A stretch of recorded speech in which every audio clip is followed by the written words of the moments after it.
خرجنا وسولنا الناس على قائمة بالعوشي، كاين اللي عرفها وكاين اللي ما عرفهاش، وانتوما عرفتوها؟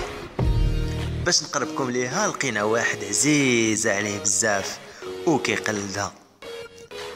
الاخت قائمه بالعوشي كنعرفوا عليها انها من المذيعين المتميزين. هذا هو علاش صراحه تنبغيوها من القلب الخالص، ودابا غنقلدها لكم ياك. نعم حميد، المقابله اليوم كما سبق الذكر لاعبين فريق شبال صارت بكل مقاييس دوليه. صراحه صحفيه اعلاميه يعني ممتازه، انا كنعقل عليها وانا مازال باقي صغير، كتعجب الصغيره والكبيره. لي الشرف وتاهي لي الشرف انها حاصله على وسام ملكي، صراحه كتعجبني، صحفيه ممتازه، كتعلق على جميع المقابلات سواء المقابله الدوليه او الوطنيه داخل المغرب او خارج المغرب، وكتقرب لنا على اللاعبين المغاربه اللي كيمارسوا في خارج الاوروبيه وكذلك الوطنيه. فكنتمنى مسار صحيح وكنتمنى لها التوفيق ان شاء الله في مسار الصحافه المغربيه. إمام بلعوشي من احسن المذيعات في المغرب، وكهي مغربيه وجزائريه تنقولوا تنشكروا. فرجاتنا من واحد الوقت فاش كانت التلفازه يلاه تتبدا بلو نوار وتتبدا حتى 12 كانت قائمه بالعوشي في المستوى، وحد الان باقا في المستوى.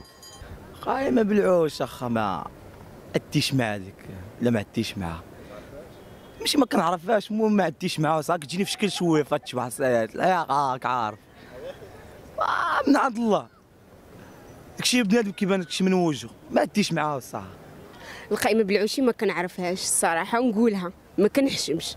إذا فاطمه بالعوشي واحد الصحفيه في الرياضه كنعرفوها من بكري، انها مخضرمه جات من اصول جزائريه مغربيه، هذا من هذا اللي كنعرفوا عليها. المهم انها في الصحفيه رياضيه. بسم الله الرحمن الرحيم. هذيك صحفيه قائمه بالعوشي، صحفيه مناضله واشتغلت في الصحافه في الخفاء وعطات وصديقه ديالنا وصحفيه، كتشارك بزاف جميع القطاعات. والقطاع اللي مشات معايا فيه هو رالي كلاسيك ديال لي طوموبيل،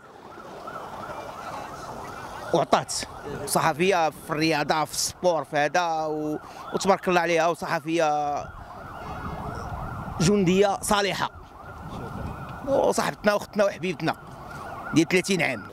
الكلمه بالعوشي بالحق ما كنعرف